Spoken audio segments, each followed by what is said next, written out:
Okay.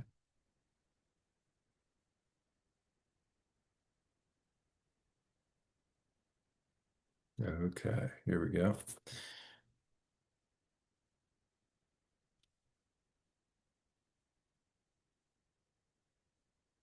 There we go. So the treatment plan, set up a tentative agenda for specific behavioral problems to work on. So your treatment plan that you create is going to be, okay, here are my goals, here are my objectives for each uh, criteria that we're going to be working on the client with, right? So this provides your structure for all of your sessions moving forward, right? So, can they surprise you and come in and say, "Hey, I know we're doing working on this, and but I want to talk on this because this is something that has happened to me this week." Yes, you can do that. That's great. But we want to make sure that if we're on a timeline of getting things done, that we're going to stick to this treatment plan. Okay. Um, Remember that behavioral treatments is flexible and creative, meaning you can change these at any time as needed. Okay. Implementing the action skills. So now we're into the action stage. That's what we've been talking about. So you need flexibility in it because when we're in action stage, all kinds of things could happen. So remember you started in the part where you were exploring the exploration stage, then into the insight stage, what's going on within inside of me. And now we're in the action stage. So we're putting everything together and putting the action plan together. And that's where they go home and you're giving them homework and they're doing things that will get them towards their goal. Okay.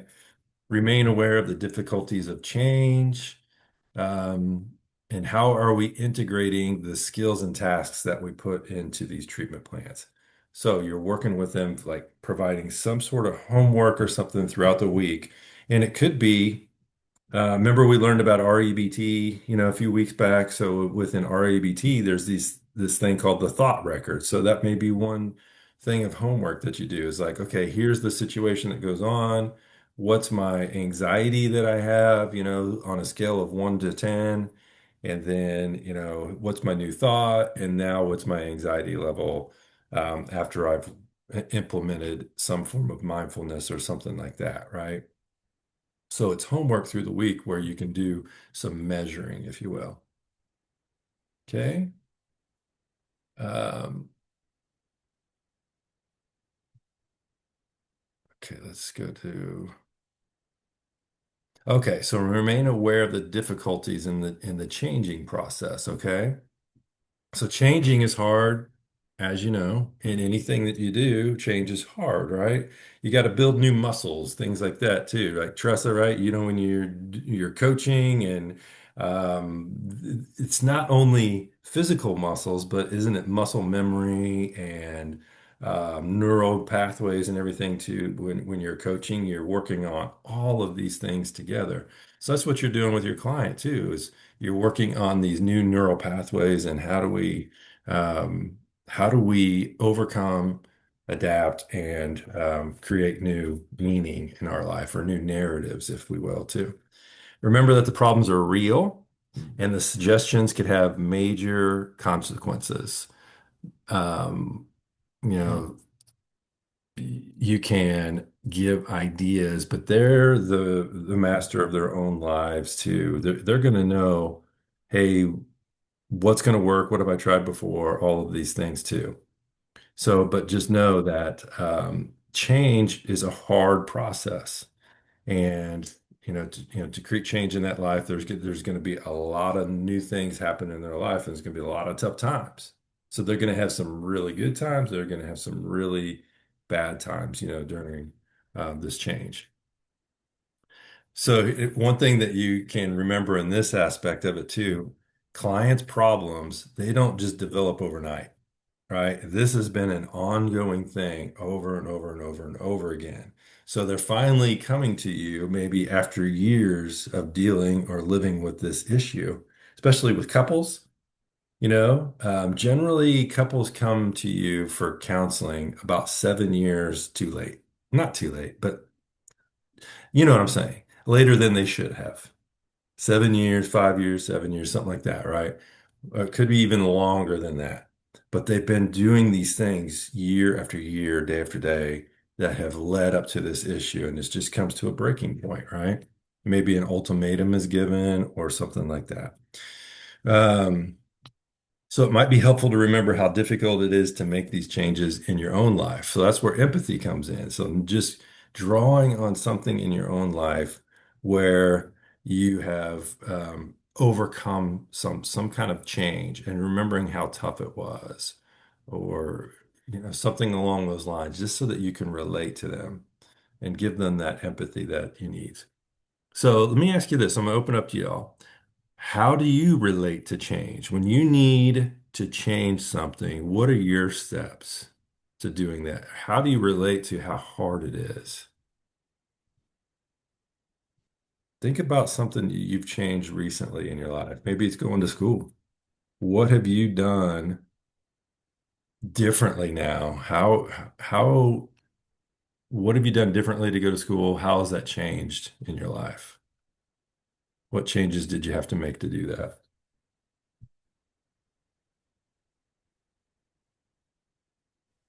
Okay, I can start. Mm, Um, yeah, so like when I went back to school a year ago, I stopped my job yeah. um because it was hard for me to balance being a pastor's wife and being a student Yeah. and being a mom and a wife, everything. Um, yeah, so I just like hit it head on, but I kind of had to really work to adapt as I went. Yeah. Yeah. So you don't have to get personal or anything like that, but what's one thing that you probably had to change or overcome that was really, really tough to accomplish this? I think like as far as you were talking about neural pathways and Yeah. like brain adjustment, Yeah. I feel like I had to really work extra hard to focus and to just to be able to read faster and all of those cognitive things Mhm. just because I had been out of school for a long time, Yeah. Or even read differently, right? So way differently. the funny thing Yeah. is they make books out there on how to read books now. You know, Yes, they do. so And like I skimmed that one. yeah, yeah, that's right. That's a good one. I like that. Yeah, exactly. So, but they know the importance of change in people's lives, right? So, Mhm. yeah, that's good. Yeah, absolutely. Going back to school is difficult because especially when nothing gives in your life and you add school to it. Right. Yeah. Yeah. So does change come easily for y'all,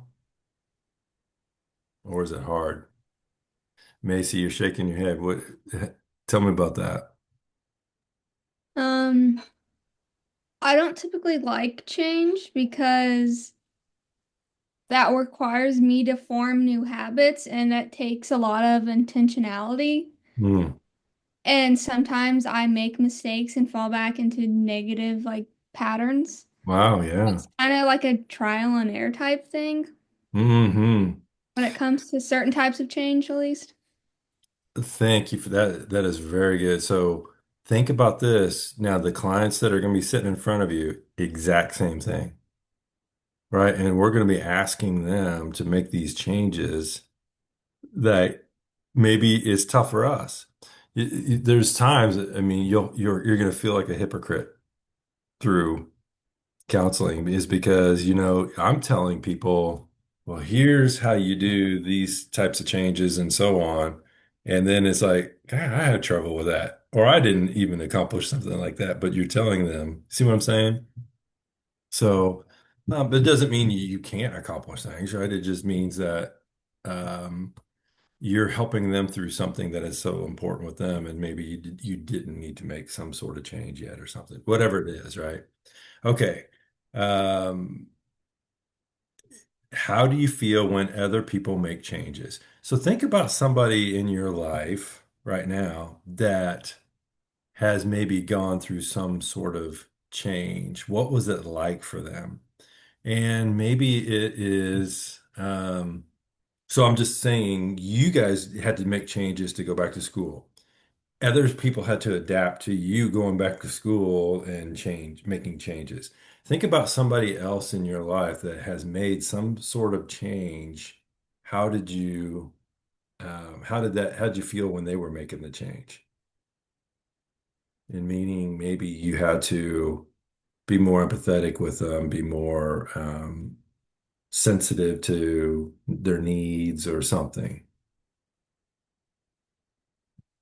Can you all think of a time? You don't have to get personal or anything, but was there a time somebody in your life had to make a change, and how did you adapt to that?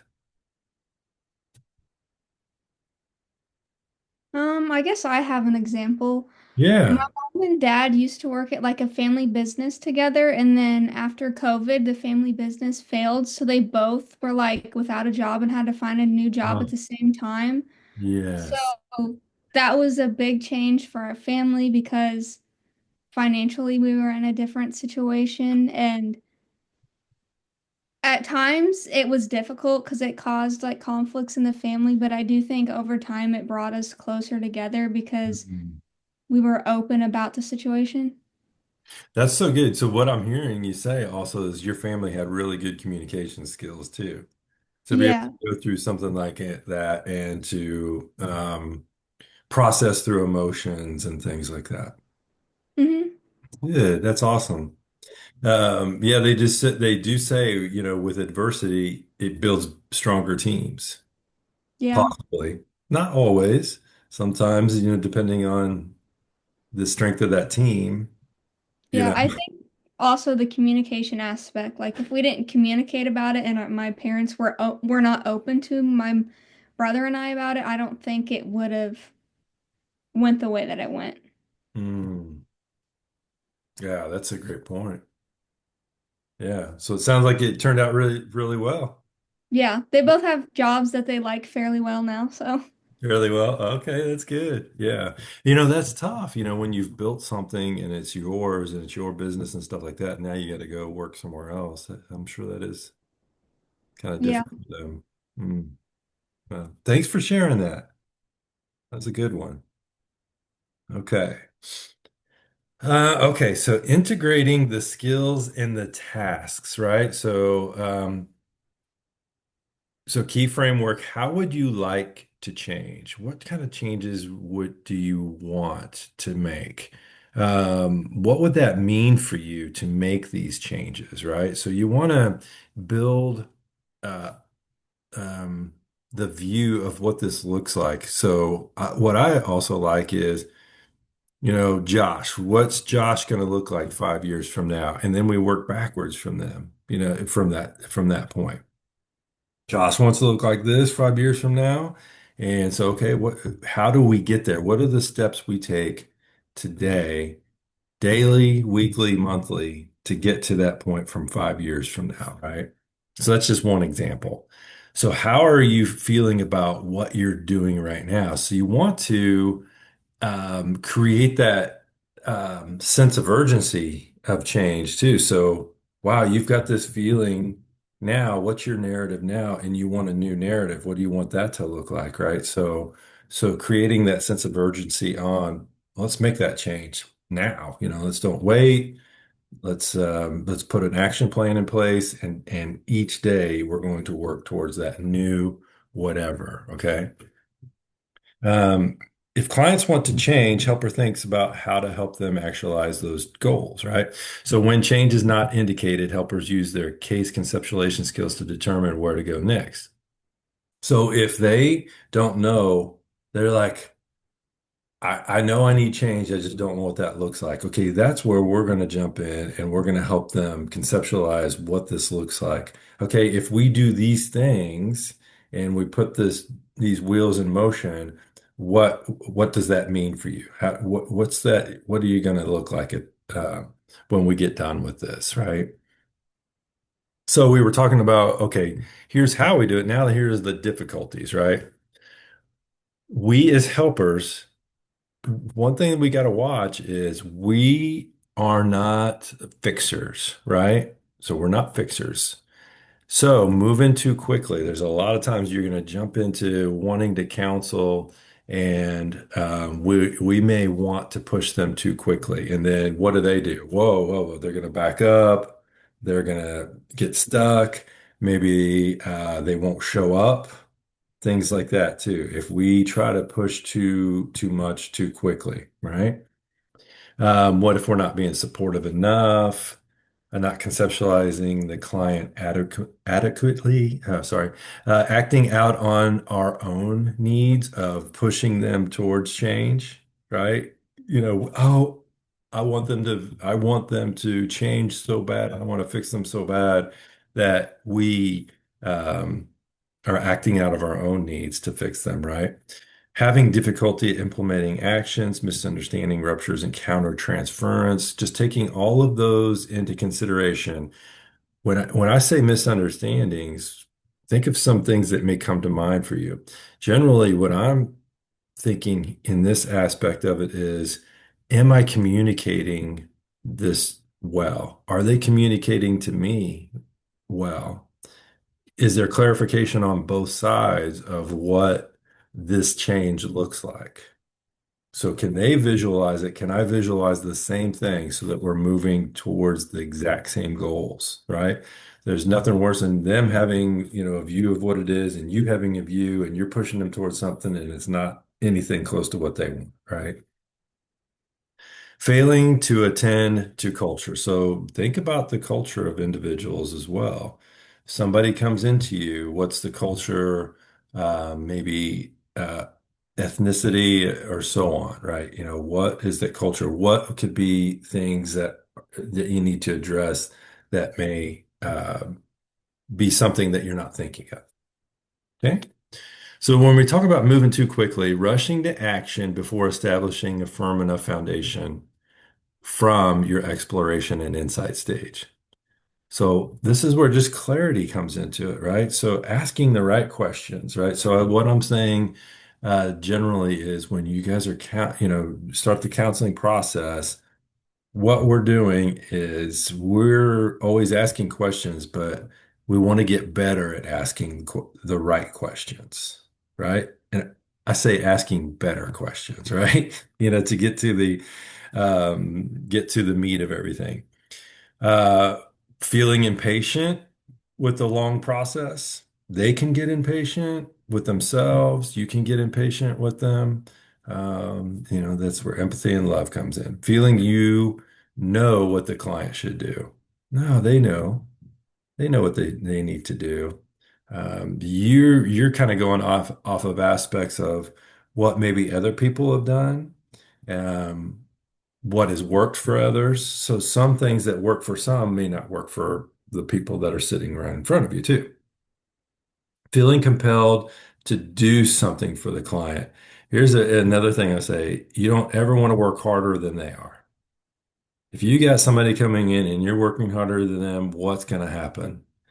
Resentment can come up, fatigue, all kinds of things can come up that kind of we use that word in the last one, misunderstandings and ruptures. Ruptures can happen in your relationship with them, right?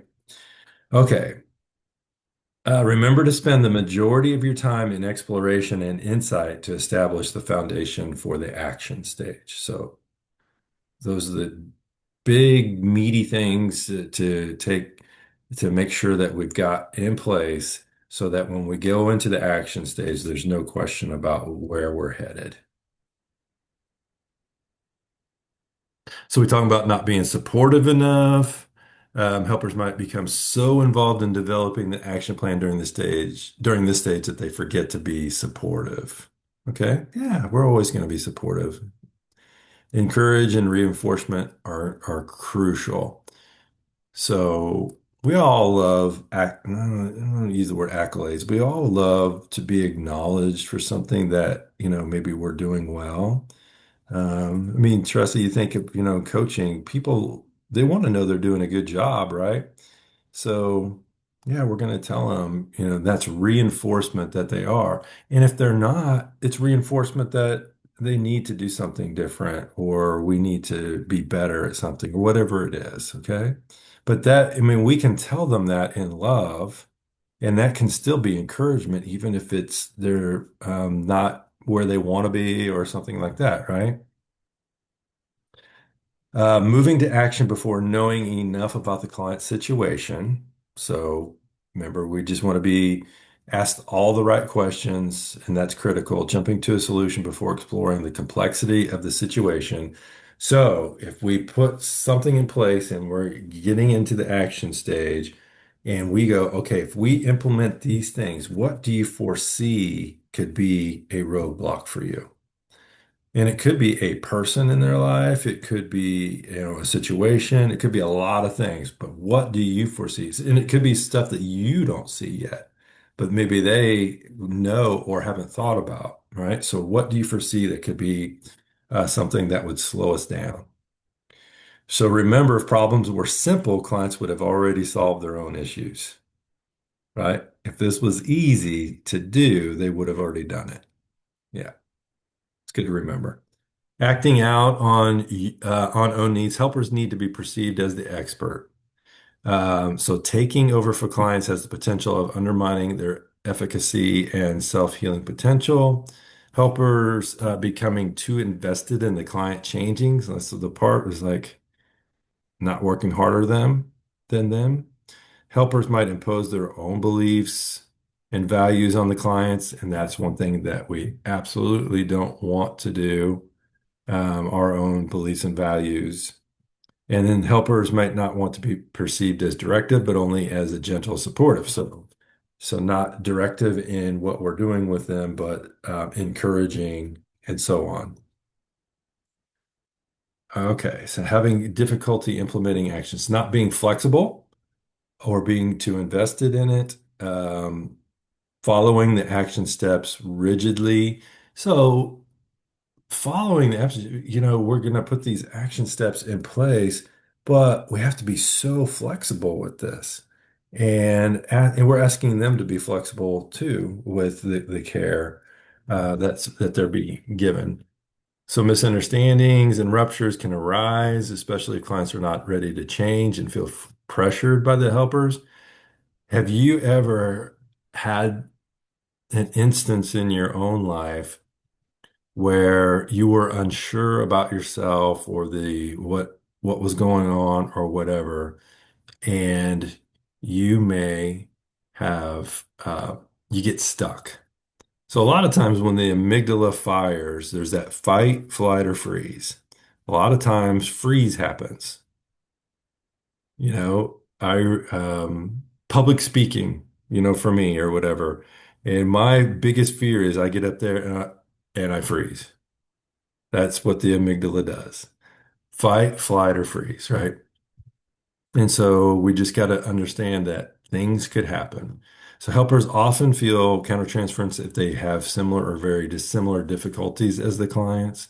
So maybe I've been put in some sort of situation that the client is in, and I feel, and then I get dysregulated or something like that, right?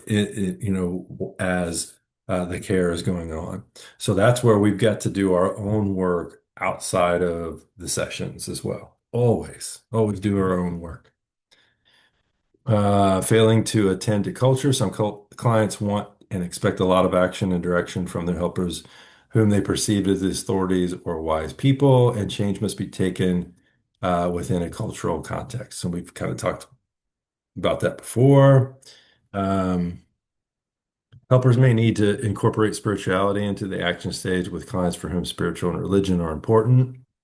Yeah, of course, that's what we want to do. Helpers need to be aware of barriers to action faced by clients from other cultures.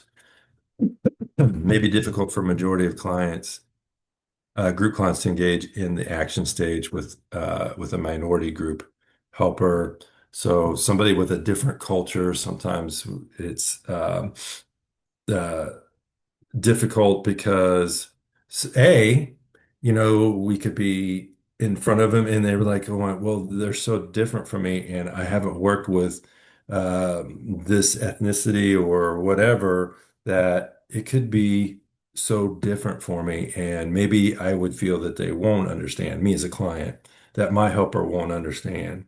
So it's just for we have to just work through that multicultural aspect of it to understand. Sometimes we have to do some research on cultures and things like that to maybe better understand what may be roadblocks and so on. Okay. What difficulties do you envision for yourself as a helper when you try to implement the action stage? I would say to me, I'll go first, but I'll let you guys go. It's like difficulties for yourself as a helper when you try to implement the action stage. To me, I think the biggest thing is, do I have clarity? Do I understand what's in front of me to the point that I can help them in the way that they're looking for? So providing clarity. What do you guys think? Any thoughts on difficulties that you may have in the helping stage? I think Um, you just don't want to get it wrong. Right. Okay. Um, and so, I mean, just in my recent experience, when you try to, um, I call it encouraging.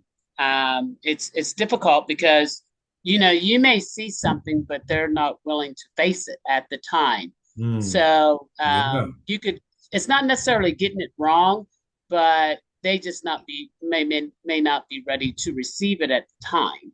that's good. And Yeah. so that's a little difficult. And that's what I get concerned about. Yeah, that and to me, what I'm kind of hearing you say too is if I want it more than they do, maybe up front, and and it really just kind of goes back to are they ready? Things like that too. On top of what you just said, Joyce. Yeah, that's good. Ryan, you were gonna say? I was gonna say for me, I think it's making sure you understand like a strategy that will work for your client and not just something that would work for you. And like Yeah. having that good understanding of like what skills and things that the client can use or like that work for the client. Um, as opposed to like just again like something that like works for you, you know what I mean? It's kind of like the classic, uh, you might say, "Hey, I want to read my Bible more," and you go, "Okay, cool. I wake up in the morning at an hour before I need to get ready to read my Bible more." Well, some people are not morning people, and that will never be a strategy that works for them. Yeah. So, like finding something that works for them that does fit their life. Of course, it obviously entails some sort of action that's out of the norm or comfortable, but something that's realistic. That's good. Yeah, absolutely. Very good. Great thoughts. Yeah. Action Like, stage. Oh, go ahead. Go ahead. well, what if they reject your your plan? Oh, they're going to. Yeah. Yeah, absolutely. You fire them. Oh It's, yeah. yeah. Yeah. No, they're going to reject it. So I want to go through with them. So here's one thing is I like doing is leading them, right? So leading them saying, okay, if this is the way I was using Josh earlier, if this is the way you want to look like in 5 years from now, Josh, what's that look like? And then they name it, right? Okay, then how are we going to get there? And let them kind of lead. Oh, yeah, I think the best way to get there for me would be this because they know themselves so well. It would be these types of things. Okay. And then what if, you can throw some what ifs in there that, but I mostly try to want to make everything their idea. Or if we do create a treatment plan, have them sign that too, because they have all the input and all that stuff too. But if they start, um, um, the freeze thing that we talked about, or whatever, freezing in their actions and stuff like that, we want to see why. Okay, so what is, what maybe something's happened in their lives before that it's, or they've been told something in their life, you'll never be this, or you can't do this, or whatever. And they've believed that lie for so long. So now we got to break those neural pathways and all that stuff too to create that change. What do you think? Yeah, I think that's good. Because I think the thing that's hard for me is probably helping them collaborate, develop something that they really truly believe in. They go do it for a week and they come back and they say, well, it's not working. I've tried it, it's not working. And like we know change takes time, but how do you get them then to buy in to the fact that it could take you a month, to reframe and change your thought patterns for a variety of reasons, right? Well, one thing that you can do is give them evidence-based research along that line that says, okay, somebody who is going from this to this, it may take these things to do and this long and all of that stuff too. Um, let me tell you about, I had a guy come in and his wife, so he didn't want to be there. His wife said, you've got to go to counseling. Gave him an ultimatum. Okay. So he's coming in there and I see he doesn't want to do any work. He just wants to check a box saying, hey, I'm going to counseling and all this stuff too. So we worked on something one time. Um, and so I said, okay, let's try this week. And he comes back the next week. I said, well, how did that go? And he goes, it didn't work at all. It was terrible, blah, blah, blah. I'm like, okay, how many times did you try X? He goes, once. So I'm like going, okay, well, that's the issue right there. You already went into it defeated. That is not going to work. You already had that mindset. All of those things, you tried it one time because you don't want to make those changes. So we had, I mean, really some tough conversations there for a little bit. He didn't want to make changes because he was blaming everything else. I'm like, as long as you keep blaming everyone else but yourself and not taking responsibilities and accountability, you're going to get the same results. So what do you need to do for these changes? So really a lot of it is going back to, okay, what's preventing you from it? Are you willing to take that accept that responsibility for whatever actions, change, whatever it is, things like that. Yeah. Great question. You're I gonna get it. You're gonna get it. Go ahead, Macy. I have something to add. I'm sitting here thinking about like what about like people that have like more severe mental illnesses that like when they implement the action stage, initially it causes them more mental strain. Like for me, like Yeah. I want to work with people that have like struggled with PTSD and addiction. And like the action stage for that obviously would be getting sober, which would cause mental strain because you're going through withdrawals. And then like with PTSD, you're going to have to directly address the situation instead of repress. So like how would you as a client walk through the action stage with that person knowing that it's going to get worse before it gets better? Yeah, and even in our informed consent that we use, it says there are going to be times when it's going to feel worse, get worse before it gets better type thing. We don't have to use those exact words, but it's that type of Yeah. phrase. So to me, it's like you take steps. Okay, it's like what should come first, right? So if I need to heal PTSD, is it the PTSD that's causing me to be an alcoholic or whatever, or is it my alcoholism that is contributing to my PTSD? So we got to figure those types of things out. Hmm. And when we do put a plan together, it's like we were working on uh, coping skills and things like that that are going to help in every situation. But we do want to address one thing at a time, type Hmm. of thing, which causes what and so on. And that's where we talked about the research and evidence-based research. It's like, so then we got to know PTSD pretty well, right? Hmm. And it says in our code of ethics, don't practice stuff that you don't know all that well, right? Yeah. But I will say, if you're under supervision and they know that you're interning or you're new into this stuff, right? As long as we're upfront with them saying, hey, I may be learning with you in all aspects of this too. Mhm. And they're taking that on. That's good too. But yeah, so kind of what it comes first type thing. Does that help?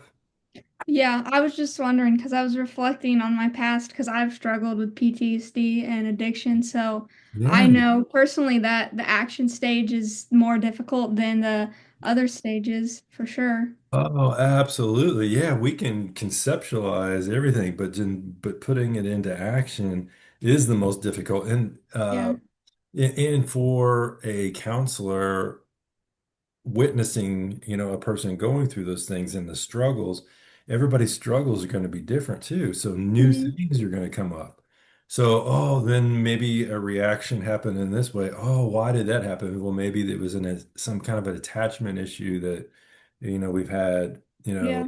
growing up, or, new these little nuances are going to come up that, we weren't ready for, they weren't ready for, and that we may Hmm. have to tackle. But my biggest thing is when we start in the situation like what you were talking about, man, we got to have ironclad coping skills and all those because um, some individuals, that's the way that they cope was by doing whatever it was to Hmm. escape and so on, right? Yeah. So, yeah, great question. Yeah, thank you But if for I can interject, yeah, piggybacking off of Macy, yeah, yeah, um, excuse, I have a fan on. I'm in another room. I didn't want to see any pictures of my sister, so I went to another room. yeah. So piggybacking off of Macy, when you have a client that, is dealing with something that is maybe more out of your scope, or maybe even in a dangerous situation, they Hmm. probably should have be seen by a psychologist. And as a counselor, how do interject? How do deal with that? Yeah, so I think of myself when I was doing internship and starting off in private practice and all that as think of yourself as a general practitioner. So when people come in, you know a lot about a lot of things, but not a ton about in let's take PTSD, right? So that comes after years of training and learning and things like that too. So Right. if somebody came in and it was above my scope, I say above my pay grade or where or something like that, I could do one of a lot of things. So if I'm under supervision at that time, I'm going to talk to my supervisor. What do you think? Am I ready for this type of thing? Then if I work with a client saying, hey, I'm in this position, I'm learning, can you do that? Or if you think that would do some harm, when we don't want to do that, we want to refer them to a specialist in that. Right. Okay. So that doesn't mean that we can't work with that specialist too. So there's been times where I would say, okay, this comes up. This is not my expertise. I do know somebody where that is their expertise. I want you to go work with them for a little bit. I'm going to be consulted and all that stuff through this part of the journey with you. But I want to, once that it has been taken care of or is under control, then we resume, with what we were doing. And Okay. you learn during that part because you're actively working with that person. And so you've Right. learned during that, and there's all types of things, the collaboration that you're gaining and all that. Does that help? Yeah, it just can be, for me, it's a little concerning that if I am in a situation where, you're being a counselor to someone, there may be some underlying issues that could come up. Yeah. And they may be out of your scope or out of your realm of being able to help them. Yeah. And it could become dangerous for you as a counselor as well.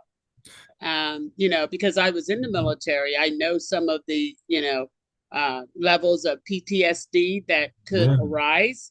Absolutely. And so when do you, as a counselor, you may not be being supervised. And so when do you, as a counselor, say, you know, I cannot do this? Yeah, well, I think you should always have a team around you of people that you can consult with and collaborate with and ask those types of questions. Um, I have a guy that I work with that is an expert at autism, right? And I send him like all of my people that are working with somebody maybe with autism so that that they can learn because he's that type of person. He wants to be able to help people through those and learn and and collaborate with them and all that too. But also, if it is something that needs to be addressed quickly and with an expert, absolutely want to find them a referral for Because that. oftentimes counselors, like I brought on my grandson back in March, and so just to help him out to get through that transition, he has a counselor, and so oftentimes counselors are by themselves in a room by themselves, Hmm. and so I wasn't concerned about him or anything like that, but if you are in that situation and someone becomes violent, Hmm. because a lot of times people are not very receptive, and oftentimes they're being mandated to get counseling, and so what do you do as a counselor? That's my concern. A lot of times I you want to be a helper, but I get a little concerned that somebody may get violent. Yeah, if I'm in a position like that, I better be around people, Yeah. right? And then, have an environment that's conducive to people coming in. If there's a lot of PTSD, we're going to have systems and processes in place in Hmm. case something that happens. Now, if I'm just a general counselor and somebody comes in and I start getting a whiff of something that's out of scope, I'm making changes quickly with that. So that's when that discernment comes in. Yeah, absolutely. Yes. Yeah. Yeah. Great question. Yeah. Definitely Thank want you. to put stuff in place for those types of situations. Absolutely. Right, Crisis right. plan and so on. Yeah. Yeah. Great question. Okay. So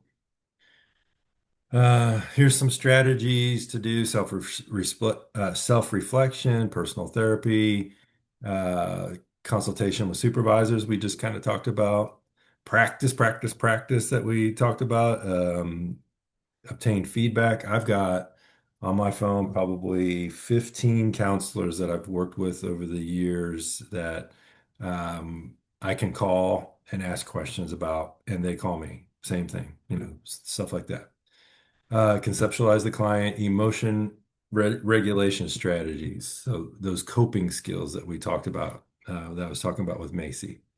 Um, Establishing those really good, strong coping skills.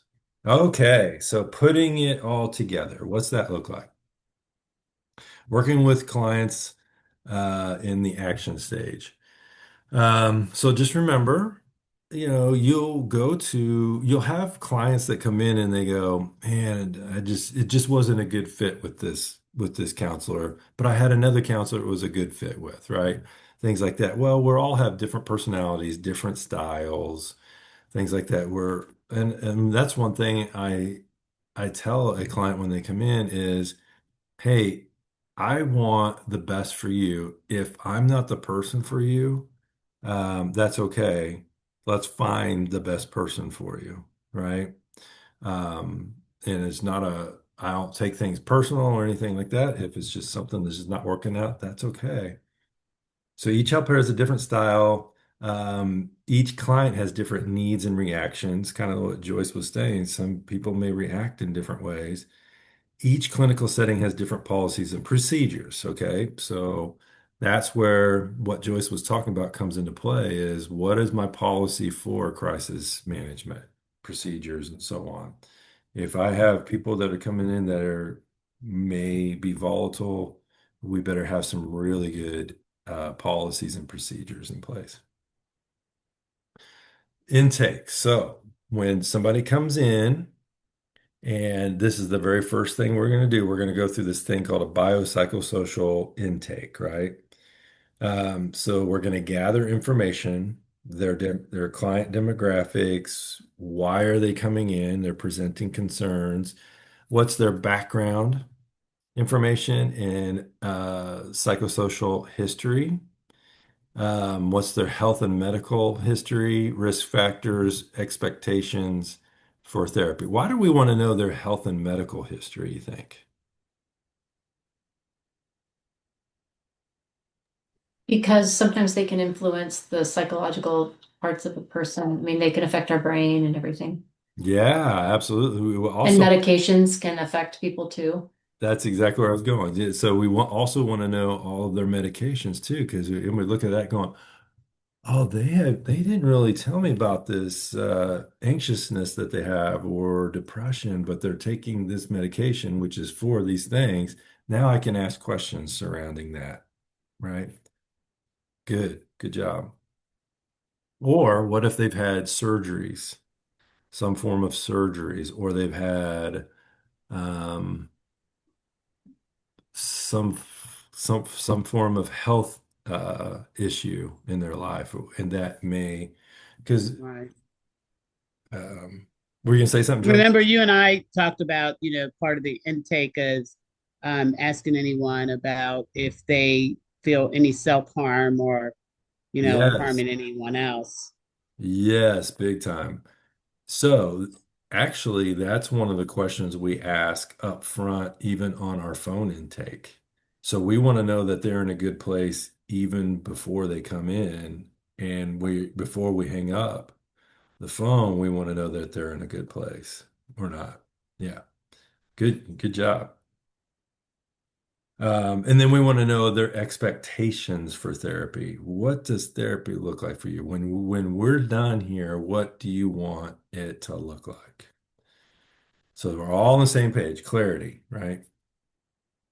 Helpers will be more directive given that they are gathering information. So we're going to ask a lot more questions. We're going to be the ones that are directing this instead of them, during the intakes, just to get the information. Okay. Helper still needs to be using attending and exploration skills to keep them speaking. You'll have people that come in and you'll say, okay, what brings you in today? And you'll probably, there may be times where you never say another word through the rest of that 50 minutes, right? But you may also have people who come in and go, I'm depressed. Okay. And then you're like, all right, this is going to be a lot of questions during this time, right? So that's where I'm going to have to be directive, right? So you're also going to have to be directive in the part where maybe you do have somebody that comes in and they want to talk a lot. Okay. So you want to direct them in a way of let's get this good information so that we can get started on the healing. Helper still needs to be using attending and exploration skills. I said that at the end of the intake, helpers ask clients if they want to commit to becoming involved in the helping process. So I may say, on a scale of 1 to 10, how committed are you to this new you that you just described to me? How committed to you on a scale of 1 to 10? And if they say an 8, okay, what will make it a 9? What will make it a 10? I want to get them up to 10 in some way. What's it going to take for you to get there? Because if they say 8 and you go, okay, what would make it a 9? Well, my fear of change or my fear of whatever, that's what's preventing me from something, right? Okay, so maybe that's something we got to work on is this fear of whatever it is. So then they're giving you even more information that way. If clients are uncertain, helpers might suggest they meet for 3 to 6 sessions and then reevaluate during that time. So if they come in and say, oh, I just don't think this is going to work. Well, you're here. You came in for a reason. Let's give it 3 to 6 sessions and let's see where we're at, how far we've come during that time. So then it's not only the work-in sessions because you only get them for 50 minutes, right? So they've got the rest of the that week um, to do things, right? So maybe you give them homework, audio recordings, videos, so on. Um, Oh, no, this is for you. I'm sorry. You listen to auto recordings. I say you give them homework too, so that when they come back, that you're doing that. Maybe watch video recordings of sessions. Your own sessions could be really good. Um, do your notes, facilitate the recall of the salient issues that are recovered during the session. What were the important issues that came up during this session that we most need to take a look at? Look for underlying themes in what they say. What types of words are they using?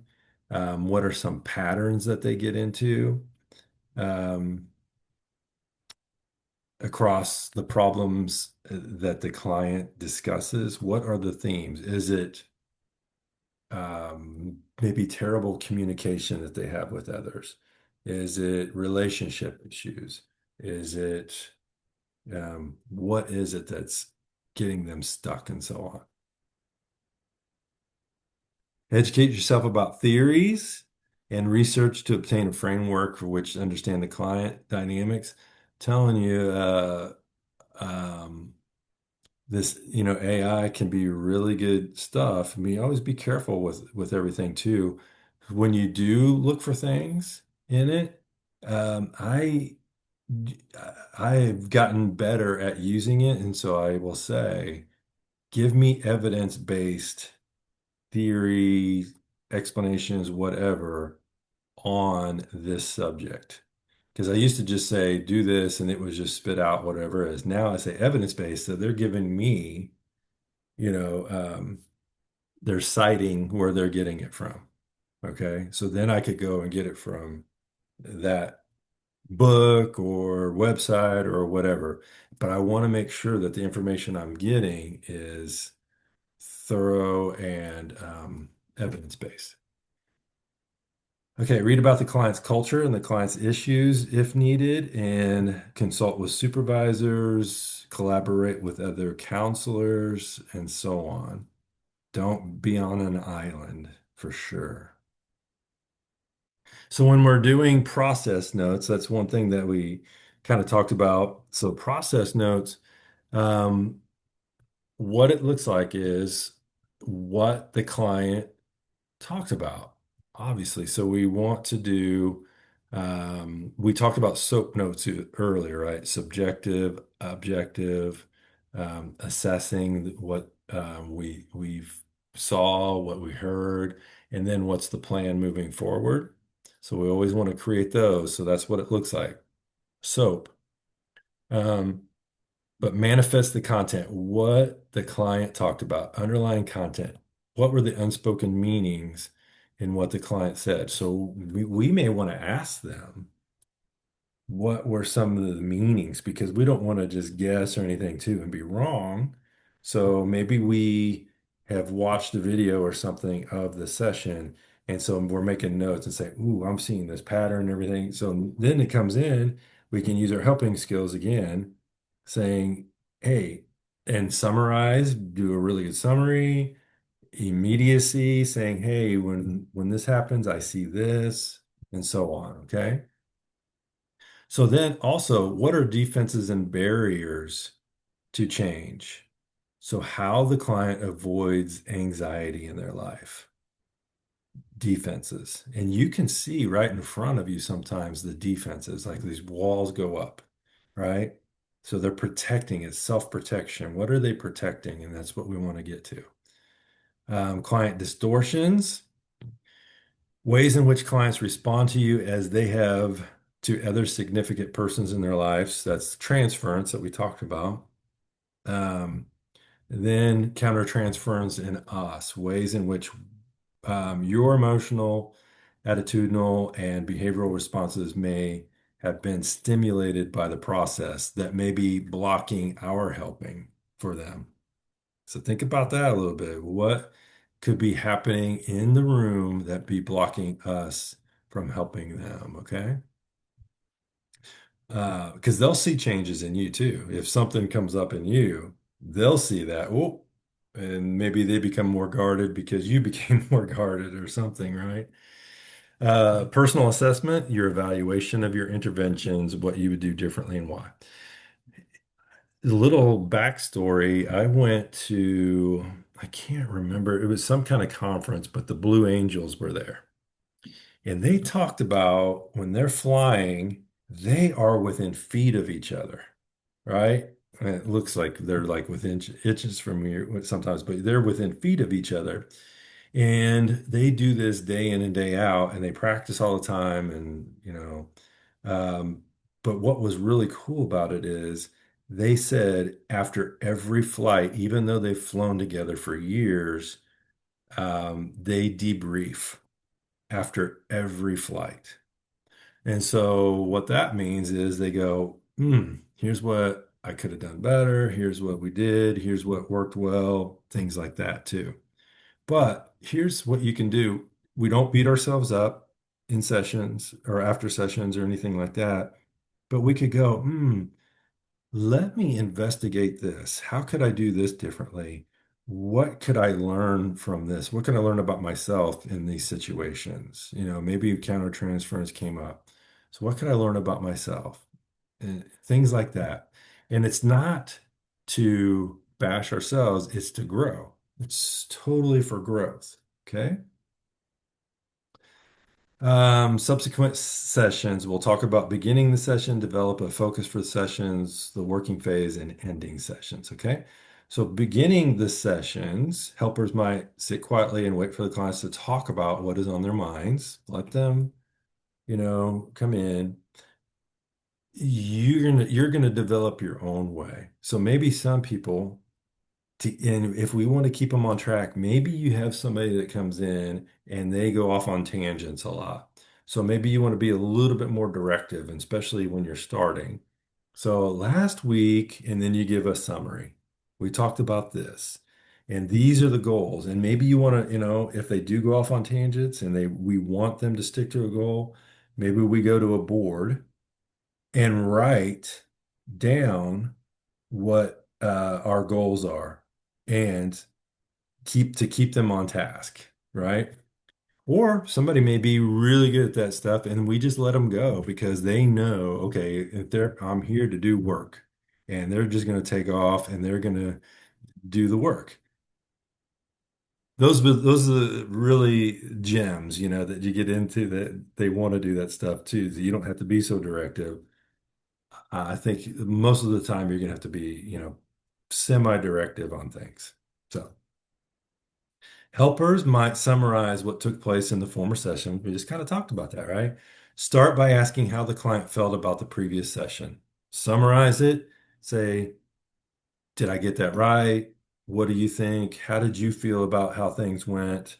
And we're asking that question because maybe they have some insight on how they change differently than what maybe you do. And they can give you some things saying, going, if we would have done this, I think it would have helped me open up to you more or something like that. Whatever it is, you're giving them that option. Or you can simply ask what the client would like to talk about during that session. That's okay too.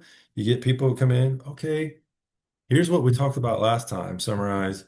What would you like to talk? Would you like to keep on this topic? Well, just depending on what you've agreed for, like on a treatment plan. If you agreed on a treatment plan, you're working on these things, then we start on those things. It could be what Macy was talking about. It's like, okay, there's addictions and PTSD. Okay, we're going to work on PTSD or whatever, and we're not going to veer off of this until get to a point where we can start on something new. So, okay.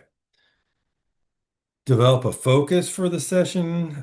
Clear focus typically involves specific incident or behavior. Focus should not be too vague or too diffuse.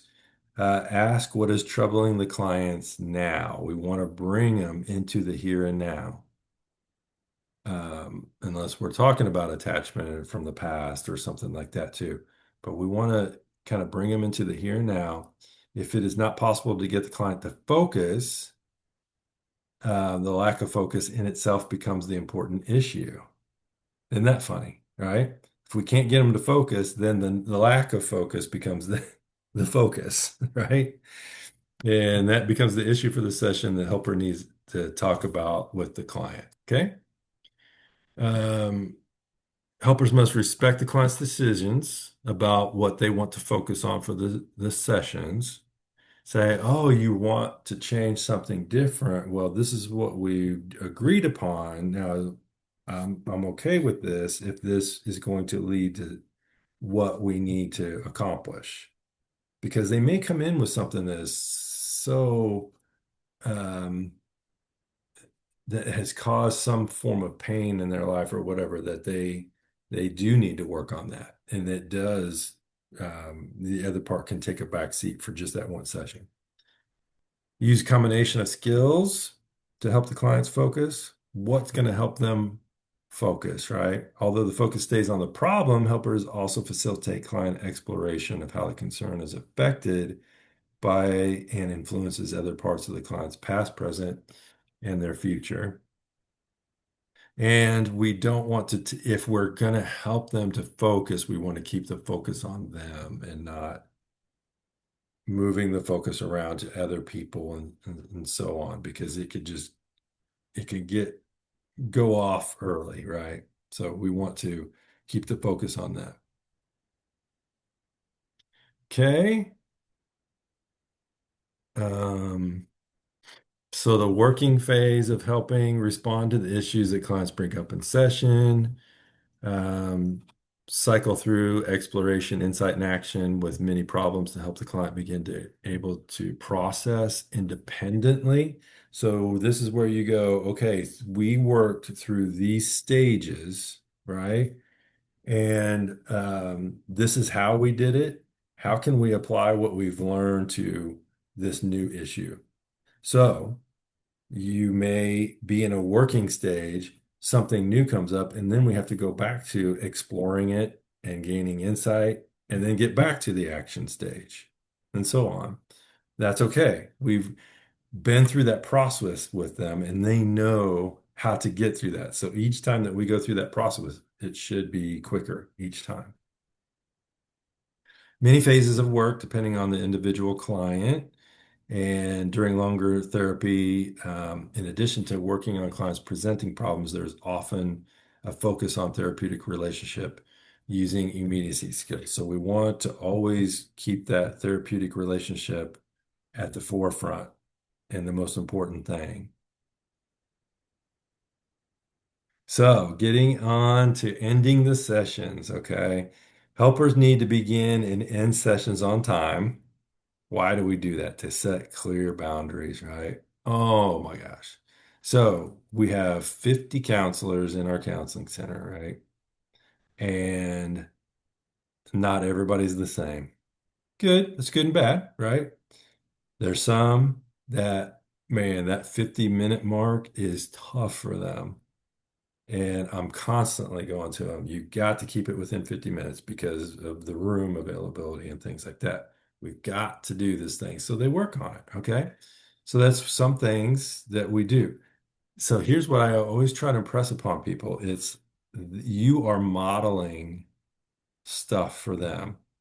So if they're having clear boundary issues or whatever, that's when we really need to stick to that 50-minute thing to boundaries. Or if they keep texting you outside of sessions, boundaries. Or if they ask personal questions of you, boundaries, right? So what we're modeling for them, right? Boundaries. So you, at the end of a session, you can say something like, well, our time is up for today. Here's one thing that I did. I had one of these old sports um, watches, Seiko or I don't know, Timex, whatever it was. And anyway, I would set it 10 minutes fast. So every hour it goes dee dee, so it gives you a little when the new hour starts. So I set it 10 minutes fast, or 15 minutes fast is what I did. So then it alerted me when I had 5 minutes left to take them to into into the 50 minutes. So whatever works for you, in our counseling center, we've got these little bitty clocks that we set next, and you can just look at the clock or whatever, or have one over their head or whatever it is that's going to help you, but help you to end on time. So with that 5 minutes left, I would just kind of use, okay, we're ending the near the end of our session. I'd like to summarize, what we've talked about, summarize it. Did I get that right? What would you like to add? So on. Okay. So you might reinforce clients for what they have accomplished in the session. You reinforce what they've accomplished in that session, and encourage them to think about carrying these changes over into their lives throughout the rest of the week. What are we going to work on? What we talked about today, how is that? How can we work on that to solidify, to make it concrete in their lives? So in terminating them, separation and termination is inevitable. So it's going to happen. So when you see people starting to get ready to terminate, a lot of things happen. They'll go, I'm feeling a lot better. Can we go to every other week? And I'm like, well, that puts a hole in my schedule. So no, we can't do that. Right. So here's what we do. I'm like, okay, yeah, I think you're doing a great job. Yeah, I think we are entering the end of maybe the relationship here, or the working relationship that we have. How long do you think it would take? So I think, it will be another 4 session or another 2 months or whatever. Okay, let's just do it a month, 4 sessions, and then see where we're at instead of doing it 4 sessions over 8 weeks. See what I'm saying? So what we have to look at is the why they want to go to every other week. To me, a lot of times is they can't say goodbye, or they don't want to terminate some form of relationship that's been important in their lives, that's created this change, and they want to kind of put you on retainer too. So at our counseling center, it's really um, it's inexpensive, I would say, or affordable, I should say, not inexpensive. It's affordable. So they're like going, wow, yeah, I can keep this person on and not pay so much and just come, week to week. Well, I want them to terminate at some point if they're not doing the work, any more work or whatever. But they will have issues with goodbyes, terminating, and so on. So we want to help them through those. What's that look like? Name another time you've said goodbye, whatever it is in your life. Okay. So helping them terminate. So one goal of therapy, prepare clients to leave the therapy and become self-reliant. So we may want to use those remaining weeks to help them become self-reliant. What Joyce? what is the ideal time? In my other counseling degree, there was a time frame. I can't. I think it was no more than 3, 4 months or something like that. Uh, Well, I mean, I think it just goes on. To me, if I have somebody and they're coming in and they're doing work, I'm not going to limit them to time. okay. Um, now, but But if who you're working with, they may limit them to time. Like, for example, for my grandson, he had a time limit of how long. It was like 3 months, yeah, and so if he needed anything further than that, which he did not, but yeah, it because of so many other circumstances going on in our lives. yeah, And so we was able to kind of reboot it and start it later. But there normally is, depending on who you're working with. If you're doing, private, that's one thing. But if you're doing with a, a group or a practitioner or whatever, Mhm. there is a time frame. Yeah, absolutely. Yeah. And so if somebody comes into me and they say, well, I've only got 6 weeks, I said, well, we better get busy then. Right. So Right. are you going to commit to me on a scale of 1 to 10? Are we going to commit together to creating this change that needs to be done? So I like, I like it when there's time frames. Right. Because I mean, uh, the one professor in when I did my bachelor's, they said that, if it's longer than this period of time, then obviously, you're not making any headways. I don't know. I'm not going to argue with them or anything like that. But the way I look at it is I think you can do some counseling and then it could turn to some coaching. But here's Yeah. the thing I Yeah. want to look at is if they become dependent upon me for to make decisions or anything like that, we're going to change that, right? Got you. And I will limit it then, if that makes sense. Got you. But if we're working on it and they're working hard, and then they come in, okay, I worked on this, and now I want to work on this, and then I want to work on that, I'd go a little longer. See what I'm saying? I think it just Okay. depends on the person that you're Got you. working with. But I understand what your professor was saying, absolutely, because they're like, okay, maybe I'm not the right person for them, and they need a different expert or something like that. Yeah, we just have to really watch. Um, what's going on. That's a great point. Thank you for that. Wouldn't it also depend on like what type of like mental concern they have? Like if they obviously have like something that can be resolved fairly shortly, you're obviously gonna want to get them to solve that problem and move forward so they don't rely on you. But if you have like long-term trauma, you're not gonna be able to create much change in 3 months. It would almost be more harmful to go to therapy for just 3 months if you have long-term trauma. Yeah, and that's what I'm saying. Everything is going to be so different in that aspect of like maybe um let me let me throw something out. Anybody seen the movie Beautiful Boy? Okay. I recommend it. It's tough to watch on One of aspects. my favorite movies. It's good. Yeah, it's good. I teach an addictions class at another university, and I showed that movie to them last night to show what addictions can do to families and things like that too. But without giving the movie away, if you guys haven't seen it, without giving it away, is there's a person in it that needs to work through their addictions, and it's a lifelong deal now that he's going to be in counseling for a long, long time to maintain, right? And so maybe that's group, right? Maybe it's group work that they need or something like that.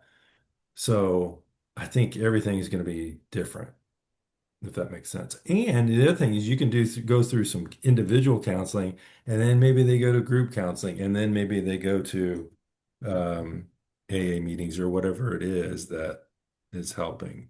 So maybe there's transitions into different types of counseling too. It's a great point.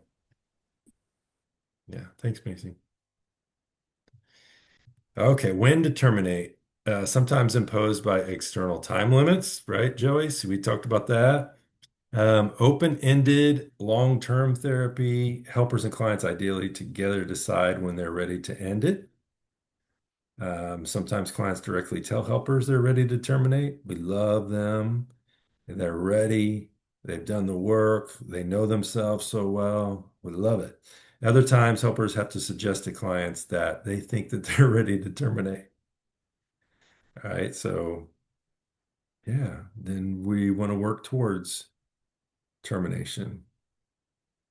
Crucial for helpers to have discussions with clients about what they are getting out of treatment, how how they feel about continuing, and clients can return to work with helpers at another time. So how do we do this, right? Be clear in the beginning about the length of treatment. So if we start this Kind of like I gave that example of being an auto mechanic, right? So the book says it should take this long, right? So, there can always be things that happen within that. But be clear about at the beginning about the length of treatment. Spend considerable time in the planning and preparation phase to get them. And then when the action starts coming, hopefully that's the quickest part of it or maybe it's the insight stage. Maybe they have so much awareness about what's going on that they don't need to spend much time in that. And maybe in the action phase, it could be shorter, it could be long. We don't know, just depending on what the situation is.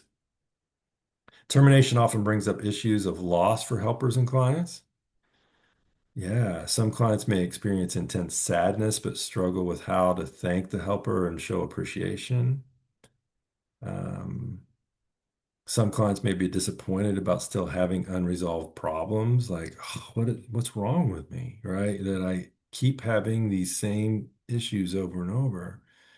Um, or I get stuck in these, right? So we want to give them tools to work on stuff outside of them seeing us. So when they are finished, they can come back. Even what I even suggest is maybe you terminate, but then you say, okay, in 3 months from now, well, I want to do a checkup session just to see how things are going, and so on. 3 months, 6 months, a year, whatever it is, the succession that you want to do.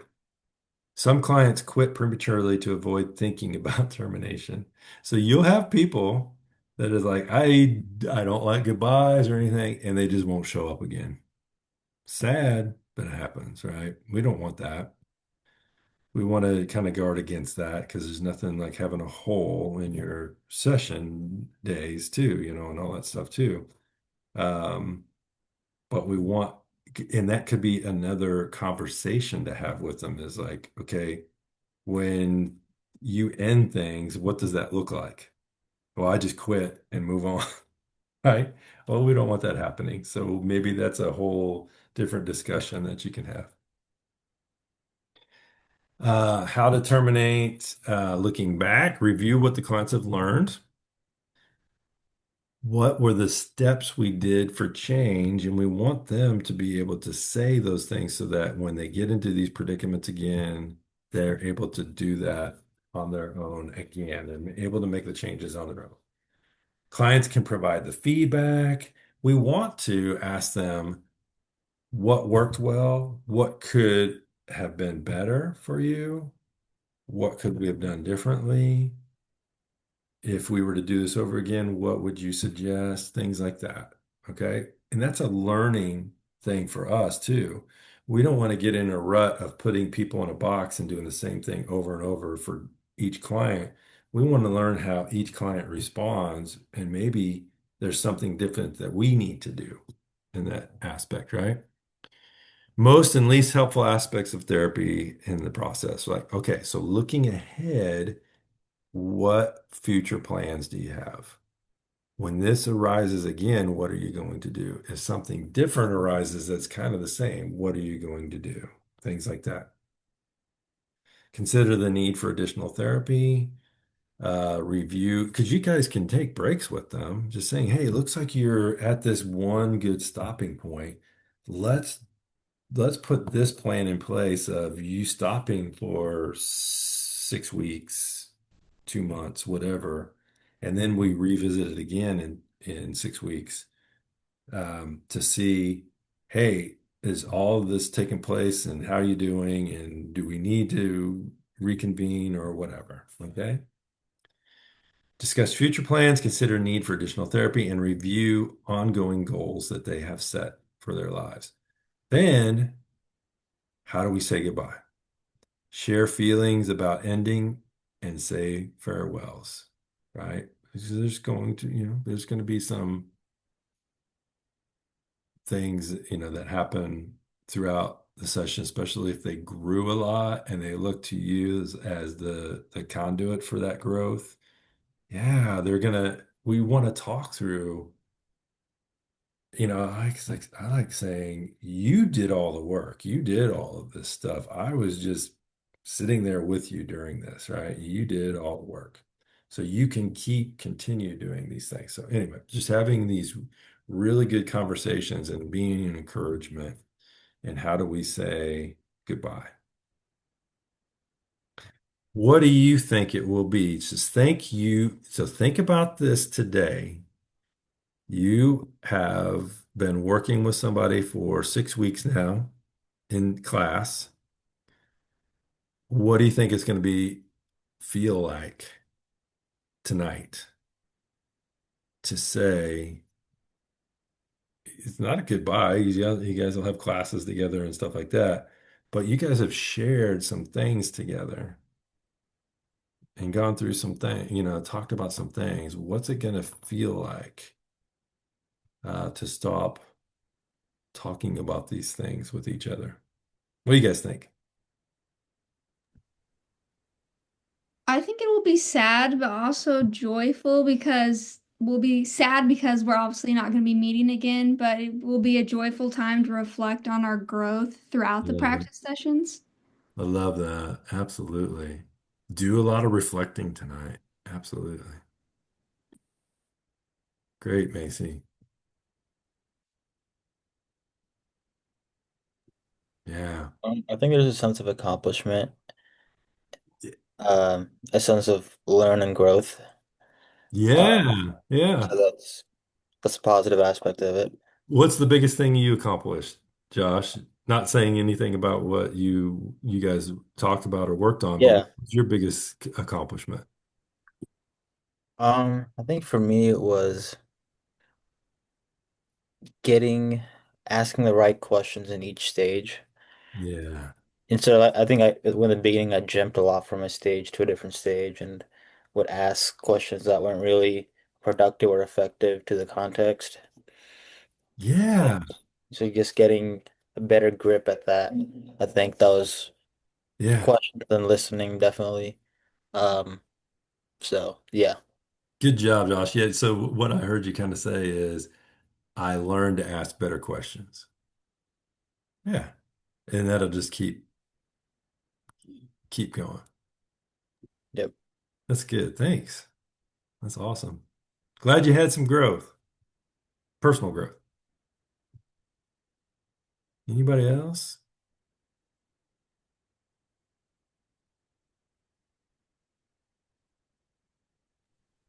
For me, it was just a breakthrough in my own self, Ooh. and so, it was good to be able to share, and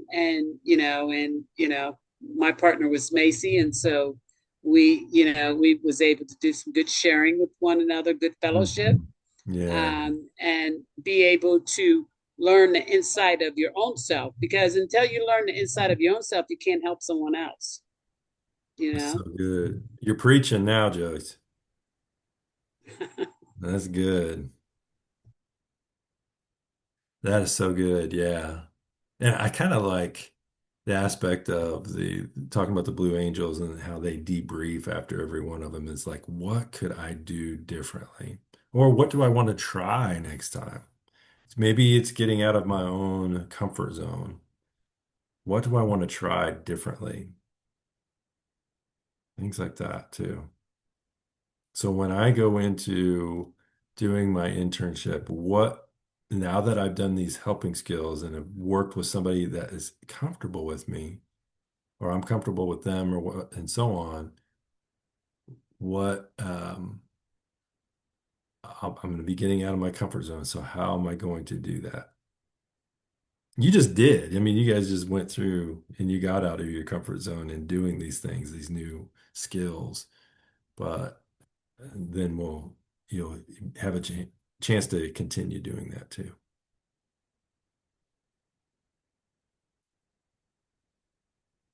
Any other thoughts?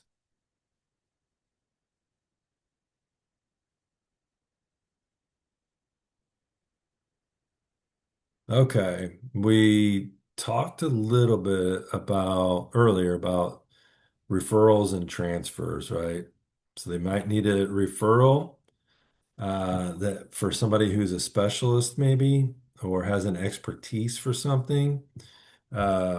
Or, maybe you're doing EMDR or something like that, and you want to run something by somebody that has done it quite a bit. So you ask questions, right? So who can you collaborate with? So, so important. Clients may need referrals for medication. So, just like at Abundant Life, we've got a whole list of people that are partners of ours for medication, for long-term therapy, for addictions, for things like that. Learning disabilities, financial assistance, all of those things. Then that's referrals, right? So for transfers, help facilitate the process of switching to someone else for treatment. So that's one thing that we as counselors have to do is we can't abandon. So we have to work with them through the treatment and either referrals or transfers or so on. Okay. So dealing with people with reluctance to change, resistance, and so on, we kind of went through all those things. So working with people through the change process, and if there is resistance, is kind of helping them find out why that there is resistance or why they're stuck and so on. Okay. Clients who are angry, anger is a secondary emotion. I'll just say this here. Anger is a secondary emotion. What's causing that anger, right? So, what are the primary issues that we're searching for that have caused those things of anger? Okay. Clients with suicidal ideation actively and directly assess seriousness of suicide risk. Here's what we want to ask them. Do you have a plan? And do you have means? And if so, we gotta take immediate action on all of that, right? Clients may need to be hospitalized. Some clients might instead develop a written behavioral contract. Those things, some are called contracts for life. So if they get into certain situations where there's thoughts of suicide ideation, things like that, and they're scared, first thing I say, call 911 if it gets to a certain point. Call 911. 988 is another number that's specific to suicide. But you can also have a plan in place. That's an action plan that has a list of people that they're going to call or an organization or something, right? In some cases, it might be useful to notify the client's family, close friends, significant others. If they put an emergency contact down in their informed consent, that's who we would contact. Helpers can provide numbers of crisis hotlines. So in our informed consent, it has all of those things. Here's who you call in all of these cases to make sure that you're going to stay safe. Okay.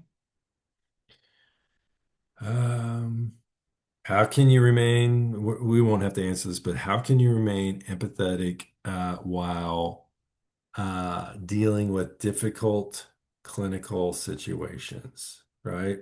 So sometimes we may go into a mode of, well, just get this done, blah, blah, blah. That's great. If it's life-threatening, we want to go into that mode. But we also want to remain caring, of course. Okay, so remember, here's the things that we've gone through.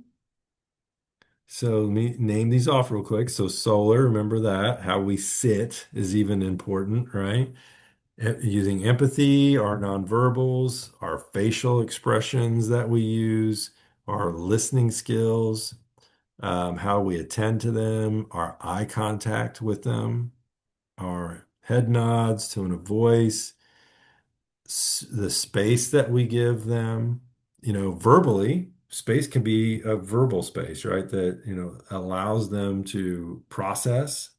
And that may be a little bit of silence in there too. Our body movements, our posture, we don't want to be too relaxed, but we want to be too formal. The language that we use, Door openers, how do we get them to talk? Getting really good at those. How do we get them to open up about things? Reflecting words, helping them to reflect on, and maybe we change the words, to give them new perspectives, give them new emotions, things like that. Minimal encouragers, approval, reassurance, disclosure of similarities, avoiding interruption. So we don't want to interrupt them if they keep processing. We want them to do that processing. Silence is going to be your friend. You're right. It's one of the hardest ones, but it could be some of the best things that you can use. Uh, and pray for the client. Restatements, summaries, open questions, probing questions, closed questions, labeling feelings. Remember, we talked about labeling emotions, name it to tame it type things, disclosure of feelings, where you disclose your own stuff, and reflection of feelings. Okay. Then the last keywords that you can take in uh, tonight as well, challenging. How can we challenge? Humor.